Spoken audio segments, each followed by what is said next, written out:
नमस्कार। Sports can के आज के अंक में आप सभी का स्वागत है। खेल जगत की तमाम खबरों के साथ मैं शक्ति प्रताप सिंह और श्रोताओं, इन खबरों पे विस्तार से चर्चा के लिए हमारे साथ स्टूडियो में मौजूद हैं वरिष्ठ खेल विशेषज्ञ जी राजा रमन। राजा रमन जी, आपका स्वागत है। Thank you so much. सबसे पहले नजर डालते हैं आज की स्पोर्ट्स हेडलाइंस पर। एशिया कप क्रिकेट प्रतियोगिता में भारत और संयुक्त अरब अमीरात के बीच मुकाबला जारी। महिला हॉकी एशिया कप में भारत ने सुपर 4 मैच में कोरिया को 4-2 से हराया। विश्व मुक्केबाजी चैंपियनशिप में नोपो ने सेमीफाइनल में पहुंचकर भारत के लिए पहला पदक पक्का किया और हांगकांग ओपन बैडमिंटन प्रतियोगिता में पीवी सिंधु का अभियान समाप्त। पुरुष सिंगल्स में एचएस प्रणय, लक्ष्य सेन और Ayush Shetty pre quarter final में।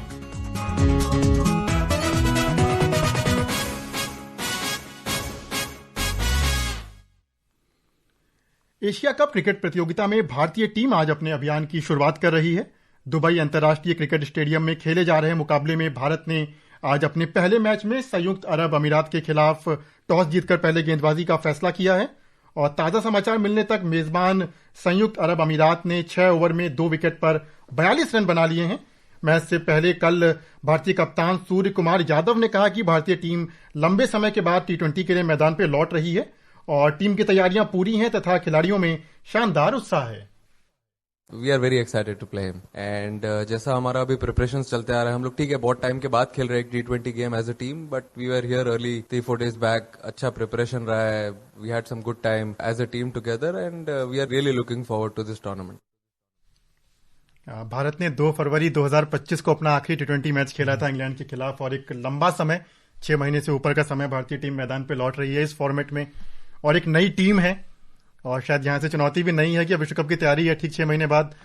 किस प्रकार से देखा जाए इस पूरे एशिया कप को भारत की तैयारियों के नजरिए से? जी, तैयारियां तो हमेशा चलती रहती है, क्रिकेट रुकता नहीं है।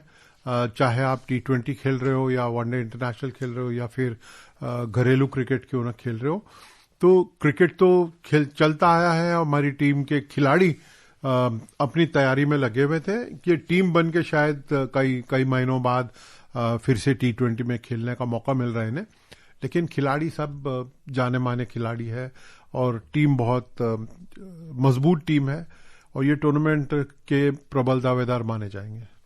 और सबसे अधिक जो लोगों की नजरें टिकी होंगी आज, जब पिछले बार भारतीय टीम T20 के मैदान में उतरी थी तो अभिषेक शर्मा की वो शानदार शतकीय पारी जो उन्होंने 54 गेंदों पे 135 रन बनाए थे।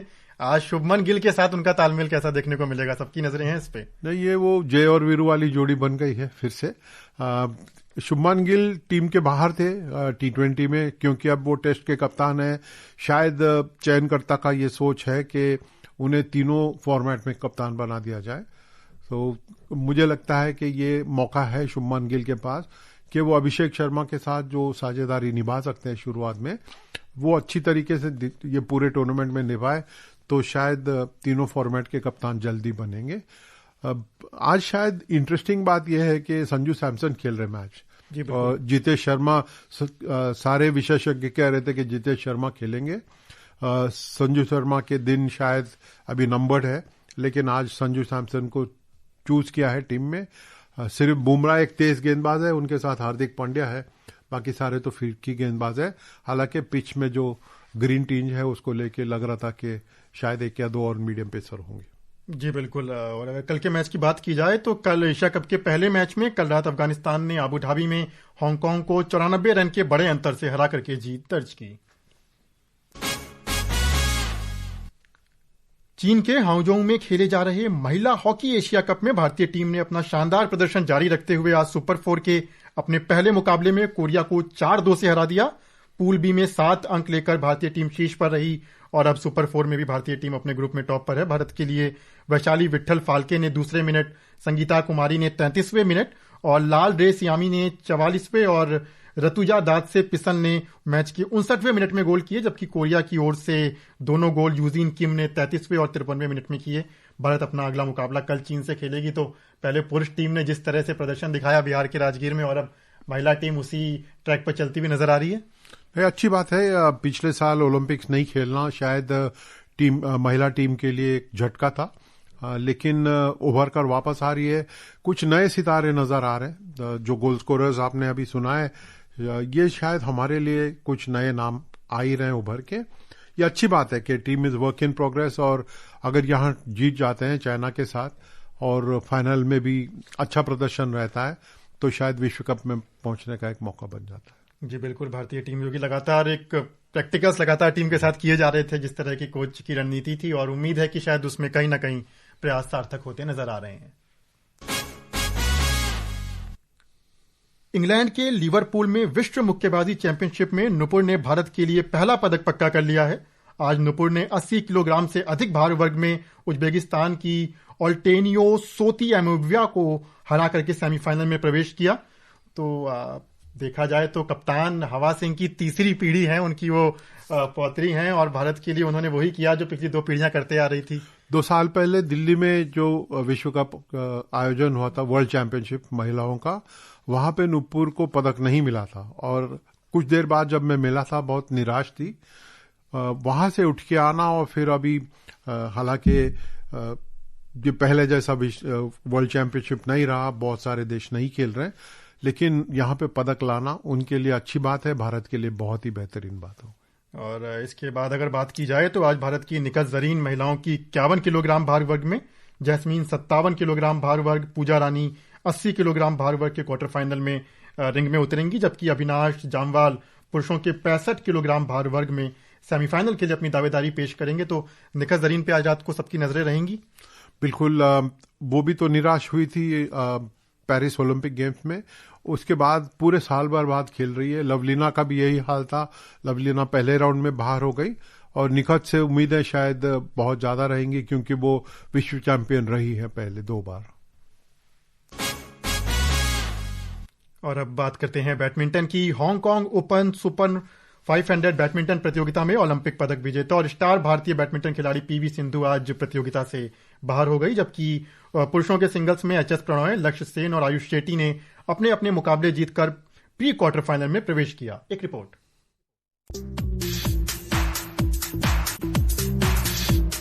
पीवी सिंधु के लिए आज का दिन बेहद निराशाजनक रहा और राउंड ऑफ 32 के मुकाबले में डेनमार्क की लाइन क्रिस्टोफरसन से 21-15, 16-21, 19-21 से मिली हार के साथ इस टूर्नामेंट में उनका सफर समाप्त हो गया। महिला सिंगल्स में भारत की अनुपमा उपाध्याय भी हार कर बाहर हो गयी। हालांकि पुरुष सिंगल्स में भारतीय खिलाड़ियों ने शानदार प्रदर्शन किया। एसएच प्रणय ने चीन के लू गुआंगजू को 21-17, 21-14 से हराया, जबकि लक्ष्य सेन ने चीनी ताइपे के वांग तुजुबे पर 22-20, 16-21, 21-15 से जीत दर्ज कर पुरुष सिंगल्स के प्री क्वार्टर फाइनल में जगह बनाई। किरण जॉर्ज और आयुष शेट्टी ने भी पुरुष सिंगल्स के प्री क्वार्टर फाइनल में प्रवेश किया। रुतपर्णा पांडा और श्वेतपर्णा पांडा की महिला डबल्स की जोड़ी भी प्री क्वार्टर फाइनल में पहुंच गई है। मिक्स डबल्स में ध्रुव कपिला और तनिषा क्रेस्टो की जोड़ी तथा रोहन कपूर और शिवानी गद्दे को हार का सामना करना पड़ा। Jaya Bharati, sports scan.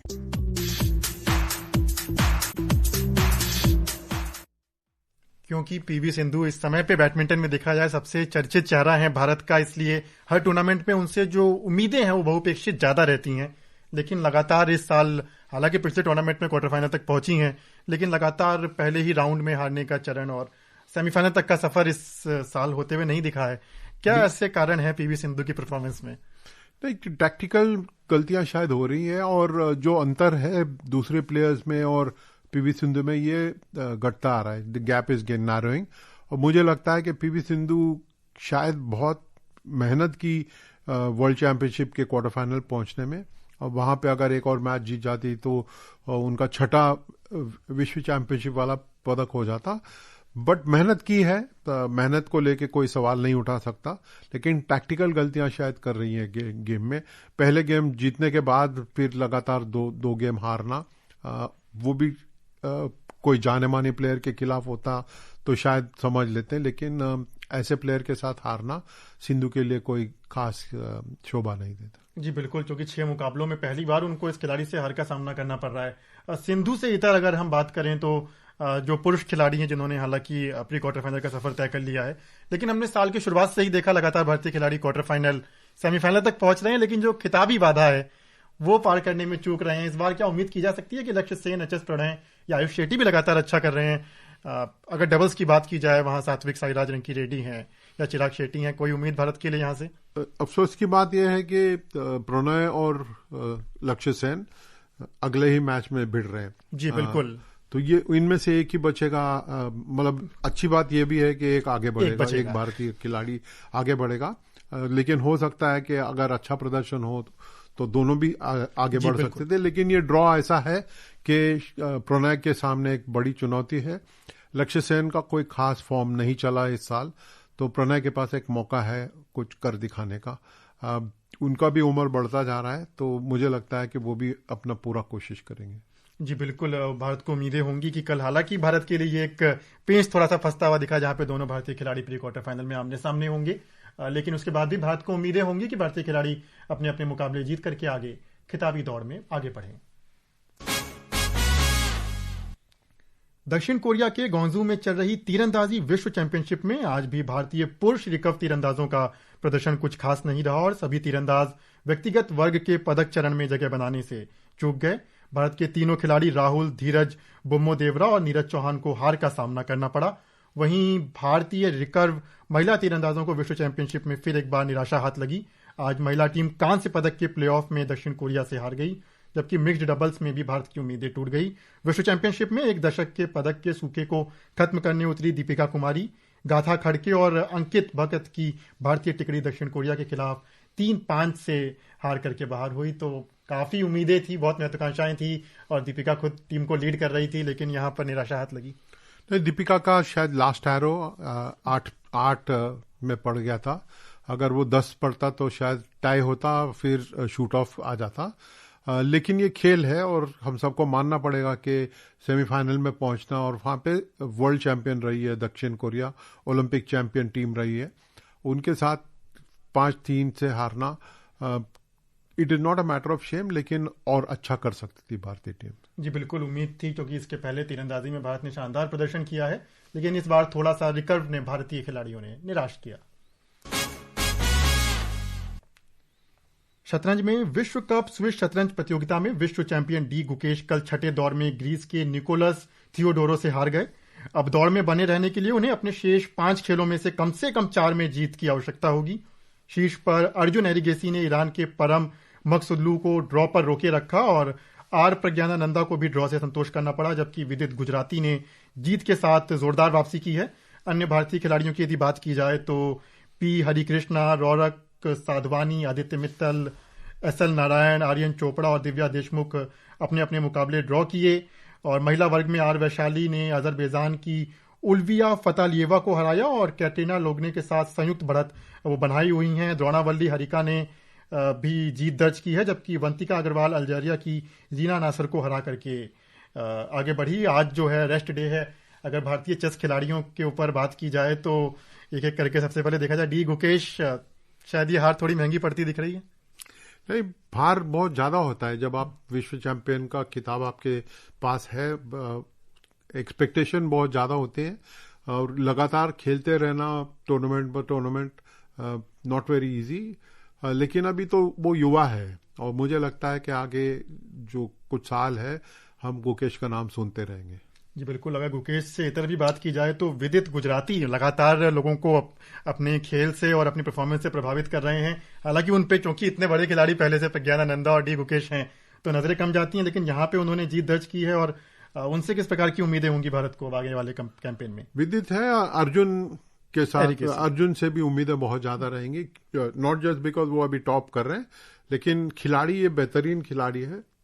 ये 19-20 का फर्क होता है ऐसे प्लेयर्स में, और जो खिलाड़ी सही खेल गया एक दिन शायद वो जीत जाता है। तो यही देखने मिलता है चेस में, वेरी इंपॉर्टेंट के भारत के खिलाड़ी अच्छा खेलते रहें और फिर भारत का नाम रोशन करते रहें। जी बिल्कुल, भारत को भी इसी तरह की उम्मीदें होंगी कि रेस्ट डे के बाद खिलाड़ी कल जब वापस उतरेंगे तो नई ऊर्जा और नए उत्साह के साथ उतरें। और चलते चलते बात कर लेते हैं एक बार भारत और यूएई के बीच खेले जा रहे मैच की भी, जहां भारतीय गेंदबाजों ने 10वें ओवर में 50 रन के स्कोर पे आधी यूएई की टीम को पवेलियन वापस भेज दिया है। भारत के लिए कुलदीप यादव ने 2 ओवर में 7 रन देकर के 3 विकेट लिए हैं, जबकि 1 विकेट जसप्रीत बुमराह और 1 विकेट वरुण चक्रवर्ती को मिला है। और इसी के साथ हमें और स्पोर्ट्स कैन की पूरी टीम को अनुमति दीजिए। नमस्कार।